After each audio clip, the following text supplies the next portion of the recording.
Waan baay'ee na ajaa'ibeef isiniif qabadhee dhufe ashamaa harka fuune nageenyi waaqayyoo isiniif haa ta'u hordoftootaa fi kabajamtoota maatii furtuu dhalootaati fi akkuma kanaa yaada kanaa dhaloota baay'ee biraan akka sheer gootanii geessan abdiin qaba. Mee ilaalamee gochaa godhame kana jechuudha baay'ee na gammachiise. Harmeen isaa qoraan baattee dadhabdee nama gadi taate yookaan bifa baddee isa sadarkaa guddaadhaan ga'uudhaaf jettee gaafa akka kanatti sadarkaa kanarra ga'u garuu inni bakka jalqaba isaa yookaan ka'umsa isaa itoo hin dagatiin ulfinni harmee koshee asiin nageesseef mala jedhee akkaataa kanatti uffata guyyaa eebbasaa haadha isaatti uffisee ofii isaa immoo isa isheen ittiin jalqaba isaa taateef kana akkaataa kanatti asiin ga'ee jira. Meeqan keenyatu bakka jalqaba keenya yookaan ka'umsa keenya yaadachaa jira laata?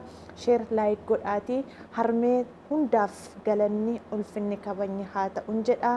Turtii gaarii qabaadhaa, eebbifamaa jiraadhaa. Sheer laayik gochuu hin dagatina.